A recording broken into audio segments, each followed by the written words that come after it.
बहुत समय पहले की बात है। एक गांव में दो किसान रहते थे। एक का नाम शिवपाल और दूसरे का नाम रामपाल था। दोनों बचपन के अच्छे दोस्त थे और उनके बीच बहुत गहरी दोस्ती थी। शिवपाल बहुत मेहनती किसान था। हर दिन सूरज उगने से पहले उठ जाता था।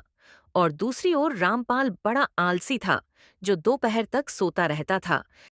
पार्वती, मैं खेतों में जा रहा हूँ। तुम मेरा खाना बांध दो, मैं खेतों में जाकर खा लूंगा।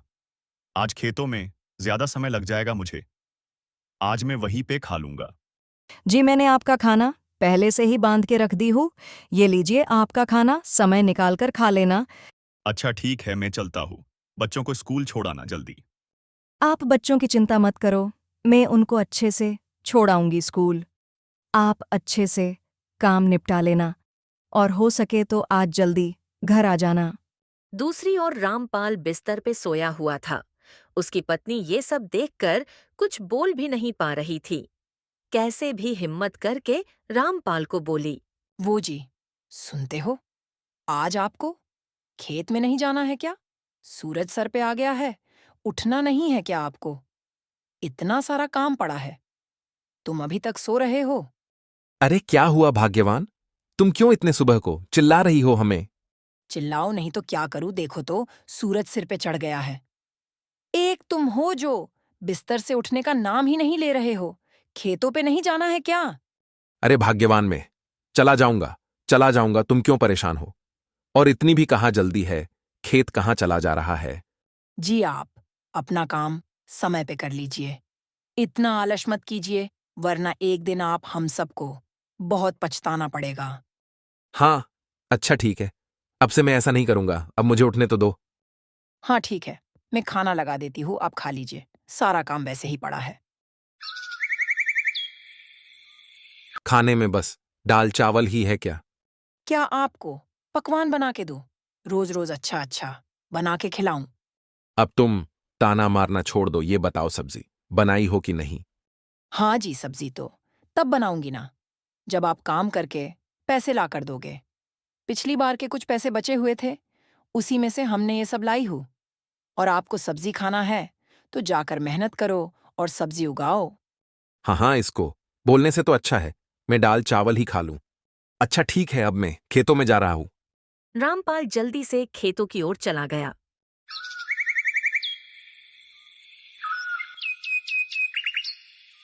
अरे अरे शिवपाल भाई, थोड़ा सा तो आराम कर लीजिए। बाद में पूरा दिन काम कर लेना। हाँ हाँ रामपाल भाई, थोड़े से ही खेत बचे हैं। बस बाकी सब हो गया है। उसे भी आज ही जोत लूंगा मैं, ताकि कल से मैं इसमें अनाज का ब्याह बो सकूं। कितनी कड़ी धूप है, तुमको तो बहुत मुश्किल हुई होगी ना काम करते करते इस मौसम में। एक काम कर लूं, पहले आराम कर लेता हूं, फिर आराम से खेत जोत दूंगा। रामपाल एक पेड़ के पास जाकर कुछ देर के लिए आराम करने लगा। सुबह से काम करते करते मैं थक सा गया हूँ। चलो पहले पेट पूजा कर लेता हूँ अब मैं।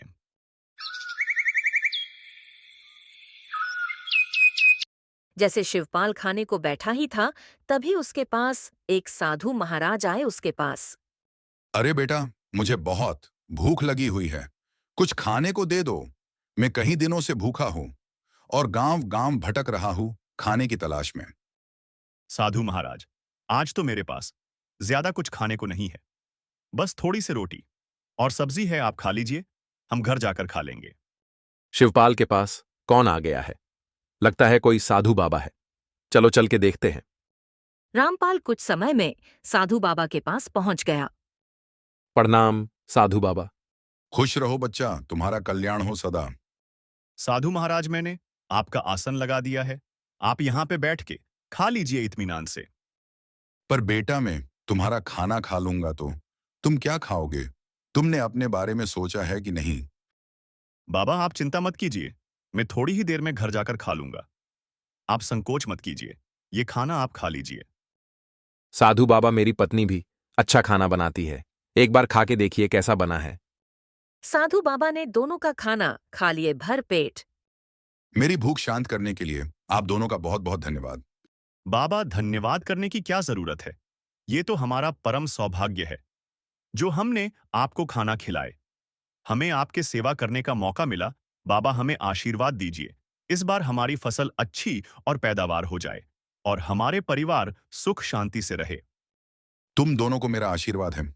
मेहनती किसान हमेशा सफल होता है अपने जीवन में। लेकिन आज मैं तुमको कुछ विशेष बताना चाहता हूं और कुछ विशेष देना चाहता हूं। साधु महाराज ने अपने झोले में से कुछ बीज निकाले और शिवपाल और रामपाल को दे देते हैं। दोनों ने ले लिए उस बीज को। साधु बाबा, ये किस चीज के बीज है? ये कोई विशेष फसल के है क्या, जो आपने हमें दिए हो? हाँ, ये कोई साधारण बीज नहीं है बेटा। ये जादुई बीज है। इन्हें खेतों में बो दो। तुमको ये वो देंगे जो तुम दोनों बहुत ज्यादा चाहते हो। हमें आपकी मुलाकात की बहुत आभारी थे। साधु बाबा, मैं इनका बहुत अच्छे से ध्यान रखूंगा और इन्हें रोज पानी भी दूंगा। लेकिन ये इतनी जादुई है तो हमें इतनी मेहनत करने की क्या जरूरत है? हम तो आराम भी कर सकते हैं घर पे। अरे बेटा, एक चीज हमेशा याद रखना। जादू उसके लिए काम करता है जो मेहनत करता हो, और जादू उसको ही कदर भी करता है जो अपने आप में सख्ती रखता हो। लेकिन तुम उनकी देखभाल नहीं करोगे तो तुम्हें भी इनसे कुछ नहीं मिलेगा। हर दिन पानी देना और प्यार भी, तब जाकर आप दोनों को इसका फल मिलेगा। जी महाराज, हम आपकी बातें समझ गए। हम इन बीज को अच्छे से रखेंगे और देखभाल भी करेंगे। अच्छा बेटा, अब मैं यहां से प्रस्थान करता हूं। साधु बाबा से जादुई बीज प्राप्त करने के बाद शिवपाल और रामपाल घर लौटने लगते हैं। तभी रास्ते में दोनों आपस में बात करते हैं। रामपाल, ये जादुई बीज बहुत अनमोल है। साधु बाबा ने कहा है, अगर हम इन्हें प्यार और मेहनत से सींचे तो ये बहुत कुछ देगा। मैं तो कल ही जाकर बीज बोने वाला हूं। लेकिन ये तो जादुई है, तो हमें इतने मेहनत करने की क्या जरूरत है खेतों में? मुझे नहीं लगता है कि रोज पानी देने से कुछ खास असर होगा। ये खुद ही उग जाएंगे और हमें अच्छे अच्छे फसल देंगे। रामपाल, साधु बाबा ने साफ साफ कहा था, बिना मेहनत के कुछ भी नहीं मिलेगा। लेकिन उसका फायदा उठाने के लिए हमें अच्छे से देखभाल करना होगा। मैं कोई जोखिम तो नहीं लेना चाहता हूं। मैं साफ साफ कह देता हूं। इसके बाद दोनों अपने अपने घर के लिए जाने लगते हैं।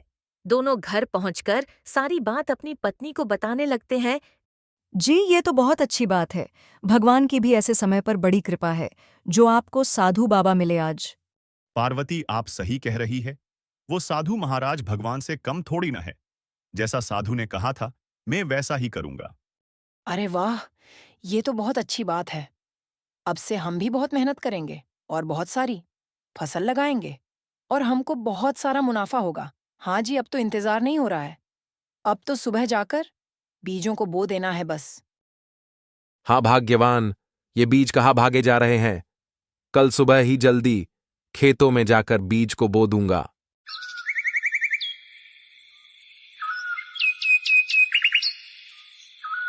अगली सुबह होते ही शिवपाल तैयार हो गया खेतों में जाने के लिए।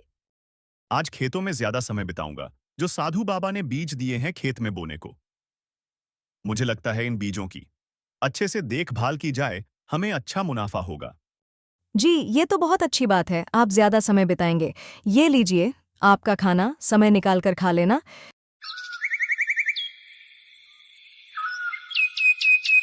क्या आप अभी तक सो रहे हो? आज खेत में बीज नहीं डालने जाना है क्या आपको? और आप अभी तक सो रहे हो? आपने बताया था साधु बाबा ने जादुई बीज दिए हुए हैं। उठिए, उठिए, जल्दी उठिए। हाँ हाँ भाग्यवान, उठ रहा हूं। मुझे सब याद है। क्यों बार बार याद दिलाते रहती हो? जी, आप निश्चय होकर सो रहे हो। मुझे लगा आप भूल जाएंगे। नहीं, मैं कुछ नहीं भूला हूं। मुझे सब कुछ अच्छे से याद है। बाबा ने क्या बोला है? तुम जाकर खाना लगाओ, मैं हाथ मुंह धोकर आता हूं। खाना खाने के बाद रामपाल खेतों की ओर चल गया। दोनों अपने अपने खेतों में बीज बो देते हैं। कुछ ही देर बाद दोनों घर के लिए रवाना हो जाते हैं। जी, खेतों का काम अच्छे से हो गया ना? कोई दिक्कत तो नहीं आई ना आपको? हाँ हाँ पार्वती, सब कुछ अच्छे से निपट गया है। मैंने बीजों को अच्छे तरीकों से बो दिया है और भरपूर पानी दिया हूं। कल सुबह उठकर खेतों में चला जाऊंगा देखने के लिए। आपने खेतों में बीज बो दिए हैं ना?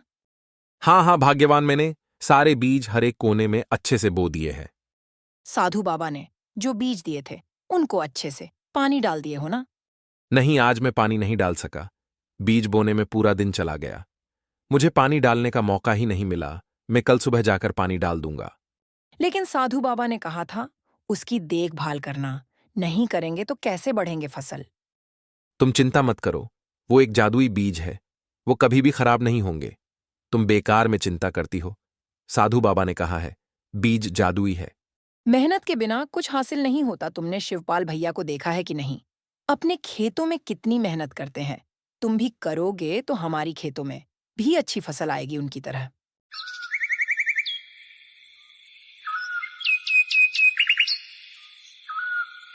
अगली सुबह होते ही शिवपाल खेतों में पहुंच गया और हर दिन खेतों में पानी डालने लगा, अच्छे से देखभाल करने लगा, ऐसे सिंचाई की जैसे मानो कि उनका बेटा हो। दूसरी ओर रामपाल ने भी बीज को बो दिया था। उसने सोचा कि बीज तो जादुई है, इतनी क्या देखभाल करने की क्या जरूरत है। न खेत में पानी डाला, न ही सिंचाई की, कभी भी बस पूरा दिन आराम करता रहा। कुछ हफ्तों बाद शिवपाल के खेतों में हरी भरी फसल लहराने लगे। चारों तरफ लहरा रहे थे जैसे आज ही पक के तैयार हो जाएंगे। दोनों फसल को देखकर शिवपाल और पार्वती बहुत खुश हुए अपनी मेहनत पे। जी, ये तो सच में बहुत अच्छी फसल हुई है हर साल की तरह, और चारों तरफ लहरा भी रहे हैं। दोनों ने थोड़े से फसल को काट के एक जगह पे रख दिए। पार्वती उसी जगह पे वापस से देखने लगी। वो अचंभव में पड़ गई। हमने तो उसी जगह से फसल काटे हैं, फिर ये कहाँ से वापस उग गया? ये देखिए आप, ये तो सच में जादुई बीज है, कभी भी खत्म नहीं होगा फसल।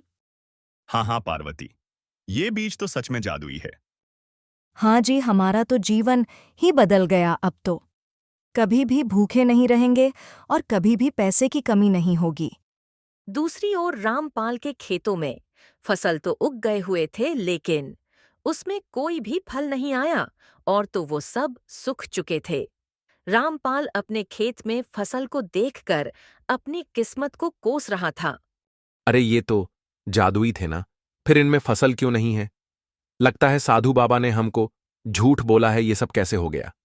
ये तो जादुई बीज हैं, जबकि ये सब एक साधारण बीज है। तभी रामपाल की नजर शिवपाल के खेतों में पड़ी। उसके खेत हरे भरे लहरा रहे हैं, जिसे देख रामपाल शिवपाल के पास आता है। तुम्हारी फसल मुझसे इतनी सुंदर और अच्छी कैसे हुई? उस साधु बाबा ने मुझे नकली बीज दिए थे और तुम्हें असली। दोस्त, साधु बाबा ने हमको जादुई बीज ही दिए थे। उन्होंने कहा था कि इसे प्यार और अपने बेटे से भी अच्छे तरीके से देखभाल करना है। और मैं हर दिन पानी दिया, इसीलिए मेरे खेत में अच्छी और बेहतर फसल हुई है। मैंने तो तुमको कहा भी था, अच्छे से खेतों की देखभाल करना, नहीं तो इसलिए शायद तुम्हारी फसल खराब हो गई। रामपाल को अपनी गलती का एहसास हुआ। अरे ये मैंने क्या कर दिया? बीज तो सच में जादुई थे, पर मेरी आलस की वजह से सब बर्बाद हो गया। ये सब मेरी गलती है। मैं भी अच्छे से काम करता, मुझे आज ये सब देखना तो नहीं पड़ता ना। ये कहानी हमें ये सिखाती है, मेहनत के बिना कुछ भी हासिल नहीं होता।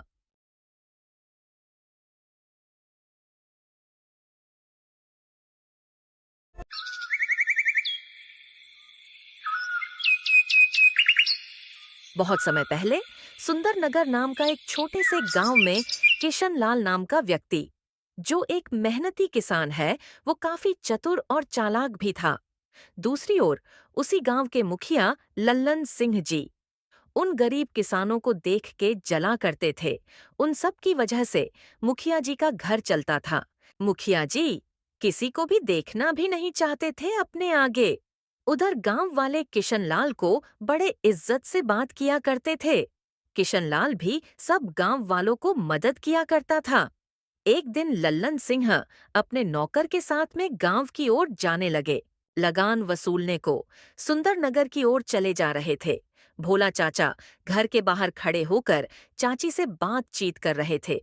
तभी उनके पास गांव का मुखिया लल्लन सिंह आ गया लगान मांगने को। अरे भोला, मेरा लगान किधर है जो तूने अभी तक हमें नहीं दिया? मुखिया जी, अभी तो हमारे पास नहीं है आपको देने के लिए। कुछ दिन पहले ही हमने अपनी बेटी का विवाह किया हो, इसलिए मैं आपको लगान नहीं दे पाऊंगा इस बार। अरे भोला, जब तेरे पास लगान देने के लिए पैसे नहीं थे, तब तूने अपनी बेटी की शादी क्यों की? अब तू मार खा। कल्लुआ जा भोला को मार मार के अधमरा कर दे। आगे से अब ऐसी गलती न करे। कल्लुआ जाने लगा भोला को मारने के लिए, पहुंचकर भोला को मारने लगा। सेठ जी, हमें छोड़ दो अब आगे से। ऐसा कभी नहीं होगा। हमें छोड़ दो सेठ जी, छोड़ दो। कल्लुआ मारे ही जा रहा था, तभी वहां पे किशनलाल कहीं से आ रहा था। कुछ ही समय में किशनलाल आ गया। मुखिया लल्लन सिंह को बोलने लगा। मुखिया जी, आप चाचा जी को क्यों मार रहे हैं? क्या कर दिए है जो आप इन्हें मारने को बोले हैं? अभी तक इसने हमारे लगान के पैसे नहीं दिए हैं, इसलिए ये मार खा रहा है। वैसे तुम हो कौन जो तुम इतने चिंता हो रहे हो इनके लिए? मुखिया जी, मैं वो हूं जिसने आपको सारे गांव वालों से ज्यादा लगान दिए है और देता आ रहा हूं। इनके भी हम दे देते हैं ना पैसे, आप इनको छोड़ दो। वैसे तुम क्यों दोगे इनके पैसे? बहुत ज्यादा हो गया है क्या तुम्हारे पास? नहीं नहीं मुखिया जी, मैं चाचा जी को मार खाते नहीं देख सकता हूं, इसलिए मैं मदद कर रहा हूं। तुम मुझे क्या भिखारी समझते हो क्या, जो मैं तुझसे पैसे लूं? मैं चाहूं तो इनके सारे पैसे माफ कर सकता हूं। नहीं मुखिया जी, मैं तो बस चाचा जी की मदद कर रहा था। नहीं, तुम तो रहने दो, इनके सारे लगान माफ कर देता हूं। शुक्रिया मुखिया जी, आपने हमारे लगान माफ कर दिए। किशनलाल वहां से चला गया गांव की ओर। गांव की ओर जा ही रहा था, तभी मुखिया और उसके साथी एक जगह पे खड़े होकर किशनलाल का इंतजार कर रहे थे। उसके आने का उनके सामने आ गया। तुझे पैसे का बहुत ज्यादा घमंड है क्या, जो हर किसी की मदद के लिए आगे आ जाता है? आइंदा ऐसा किया तो सोच लेना। अभी चला जा यहां से। किशनलाल सब कुछ समझ गया, बिना कुछ बोले वहां से चला गया। इसी में अपनी भलाई समझा। तभी कल्लुआ ने अपने मालिक को बोला। मालिक, आपने इसे ऐसे जाने क्यों दिए? इसे तो सबक सिखाना ही होगा। हर वक्त सबकी मदद करता रहता है। इसके पास तो बहुत धन और खेती है, इसलिए ये ऐसा है। ठीक है, मैं इसे दानवीर से भिखारी बनाकर छोड़ूंगा। अगली सुबह होते ही लल्लन सिंह अपने साथियों के साथ में मिलकर किशनलाल को मारने की योजना बना रहा था। किशनलाल को भी मालूम है लल्लन सिंह मुझे छोड़ेगा नहीं। मैं इस लल्लन सिंह से कैसे बचूं? सुबह से शाम हो गई, दोनों एक दूसरे के लिए योजना बनाने में लगे हुए थे।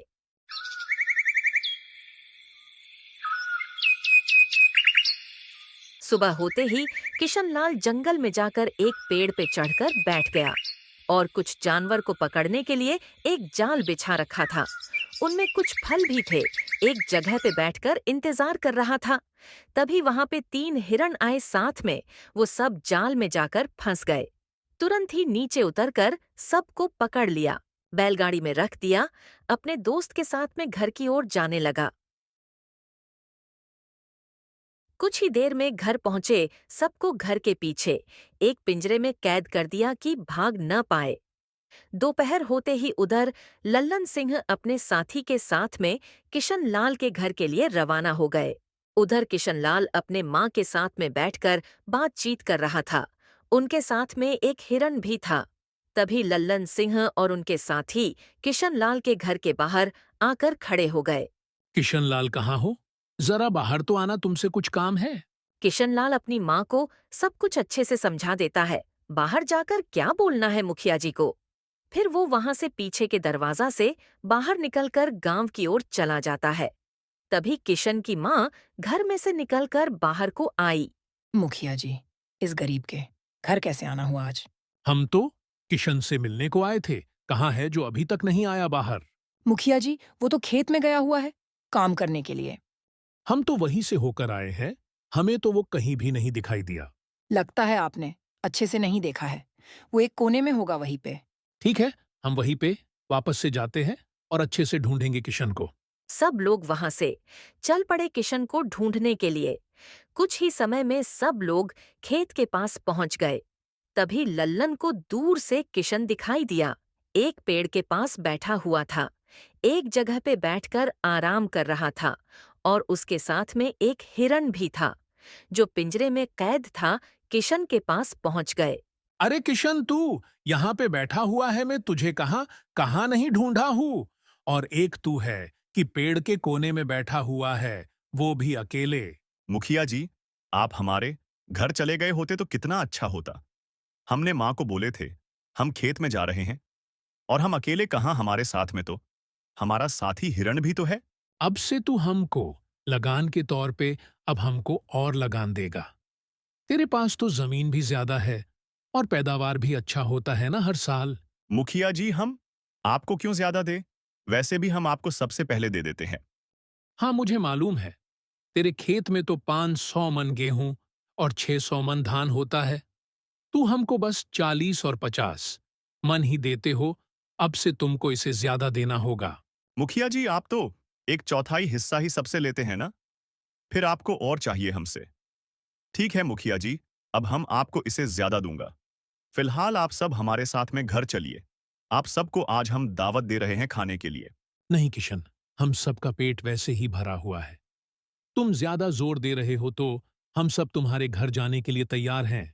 तभी किशन ने हिरण को पिंजरे में से बाहर निकाला और उसको बोलने लगा।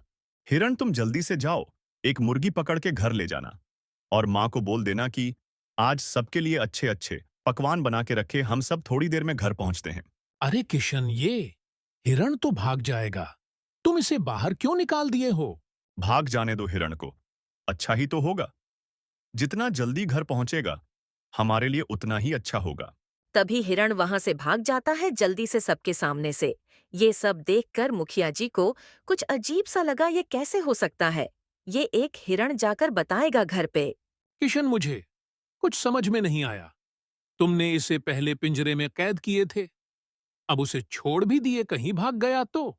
ऐसा क्या है इस हिरण में जो इतना खास है और सब कुछ समझ जाती है? मुखिया जी, ये हिरण कोई आम हिरण नहीं है। हमने इसे एक बाबा से वरदान में मांगा था, हम जो बोले ये सब कुछ कर सके, इसीलिए हमने इसे इस तरह रखा है, और अभी तक किसी को भी नहीं बोला हूं। ठीक है किशन, तुम्हारी हिरण तो बहुत समझदार है। अब चले घर की ओर। क्यों नहीं मुखिया जी, जब तक हम सब घर पहुंचेंगे तब तक तो माँ ने सब कुछ बना के रख दिया होगा। सब लोग किशन के घर के लिए रवाना हो गए। उधर किशन की माँ सब के लिए खाना बना के पहले से रख चुकी थीं। कुछ ही समय में सब लोग किशन के घर में पहुंच गए। सब लोग खाना खाने लगे। कुछ ही समय में सब लोग खाना खा लिए भर पेट। किशन, खाना खा के तो बहुत मजा आ गया। तुम्हारी माँ तो लाजवाब खाना बनाती है। मुखिया जी, हमारी माँ रोज इसी तरह बनाती है। किशन, मुझे एक चीज चाहिए। तुम वो चीज मुझे दे सकते हो क्या? जी मुखिया जी, बोलिए, आपको क्या चाहिए हमसे? हमें तुम्हारा वो हिरण चाहिए। हम उसको ले जाएंगे अपने घर। किशनलाल मन में सोचने लगा। मुखिया जी, मैं भी तो यही चाहता था। कब आप मुझसे मांगेंगे? अब आप हमारी जाल में फंस चुके हो। अब हम आपको बताएंगे चतुराई किसे कहते हैं। ठीक है मुखिया जी, आप उसे ले सकते हैं, लेकिन आपको हमको इसके बदले 3000 सोने के सिक्के देने होंगे। तब हम आपको वो हिरण दूंगा, और उसके बारे में किसी को भी नहीं बताएंगे। ठीक है किशन, हम इसके बारे में किसी को भी नहीं बताऊंगा। और ये लो इसके बदले में पैसे जो तुमने बोले हो। मुखिया ने किशन को 3000 सोने के सिक्के दिए। किशन उसे ले लिया। अब हम अपने दोस्तों में रोब जमाएंगे इस हिरण की वजह से। फिर वहां से चला गया उस हिरण के पास जहां उसने 2 और हिरण रखा हुआ था। वहां से एक हिरण लेकर आया और मुखिया जी को दे दिया। ये लो मुखिया जी आपकी हिरण, अब आप इसका ध्यान अच्छे से रखना। मुखिया जी और उनके साथी उस हिरण को लेकर जाने लगे। ये सब देखकर मन ही मन में किशन हंस रहा था। मुखिया जी तो सच में बेवकूफ है, जो हमारी बात मान गए, वो भी इतनी आसानी से।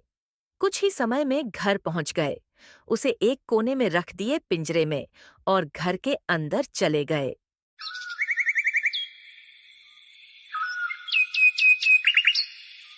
अगले दिन मुखिया अपने हिरण को लेकर जंगल में घूमने निकल गए थे।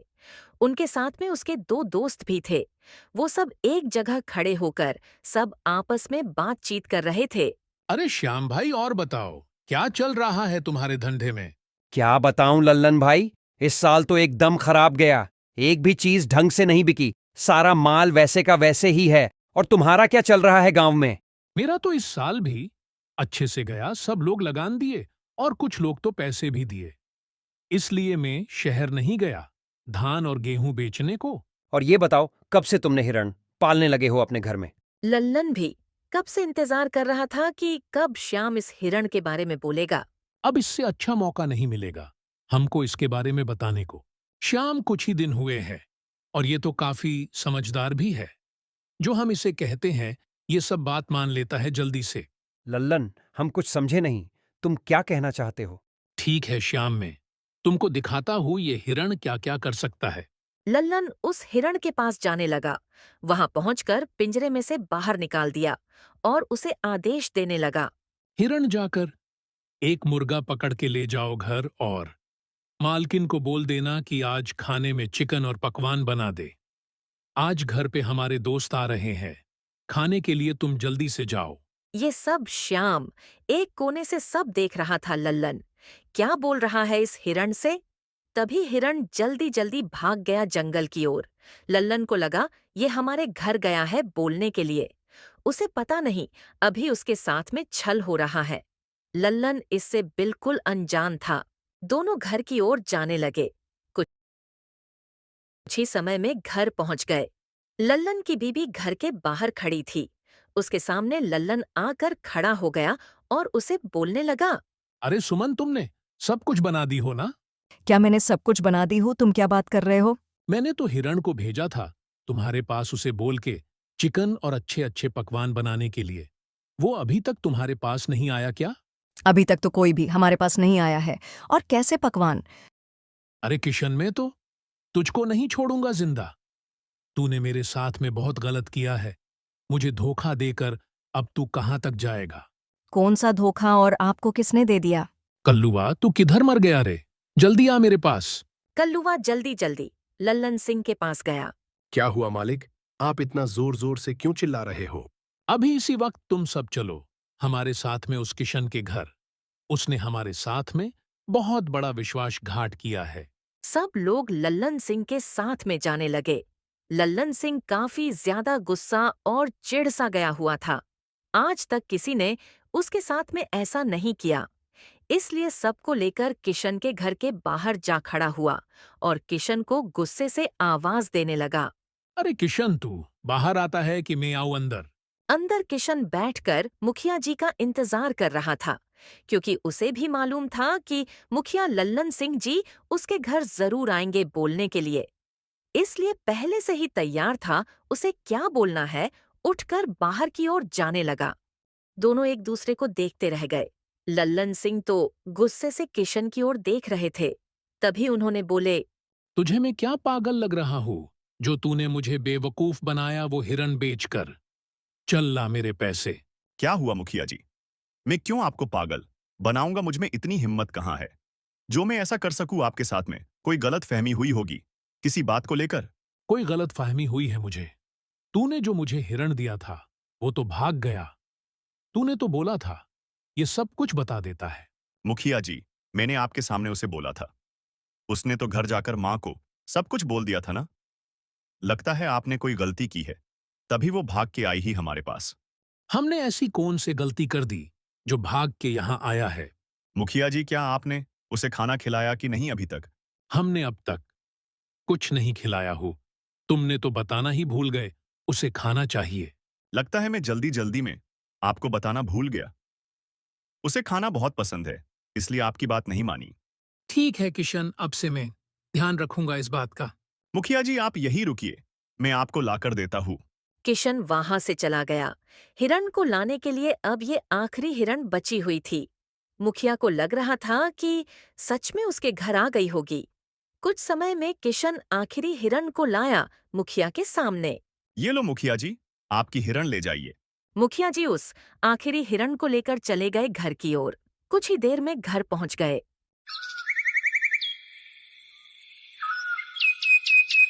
सुबह होते ही लल्लन सिंह अपने हिरण को उसे खाने को दिया। उसे भी देखते देखते वहां से भाग गया लंबी छलांग लगाकर। लल्लन सिंह कुछ कर भी नहीं पाया। कुछ समय बाद अपने नौकर को आवाज लगाई। कल्लुआ, तू कहाँ है? जल्दी आ मेरे पास। कल्लुआ जल्दी से दौड़ते हुए आया। क्या हुआ मालिक? आप क्यों चिल्ला रहे हो हमें? जाकर किशन को हमारे सामने लाओ। उसने हमारे साथ में फिर से धोखा किया है। तू जल्दी जा। कल्लूआ जल्दी जल्दी जाने लगा किशन के घर वहां पहुंचकर। उसने देखा तो वहां पे कोई भी नहीं है। हर कमरे को अच्छे से तलाश लिया, उसे कोई भी नहीं दिखाई दे रहा था। उसने आस पड़ोस से भी पूछा, उसके बारे में कोई भी नहीं बता पाया वो कहाँ गया हुआ है। चुपचाप वहां से चला गया मुखिया के पास। किशन और उसकी माँ गांव छोड़ के दूसरे गांव में चले गए। किसी को बताया भी नहीं, उस गांव में जाकर एक सुंदर लड़की से शादी कर लिया। मुखिया सिर पे हाथ रख के बैठ गया। किशन की वजह से उसे बहुत बड़ा नुकसान हुआ था। किशन अपनी माँ और बीबी के साथ में खुश रहने लगा।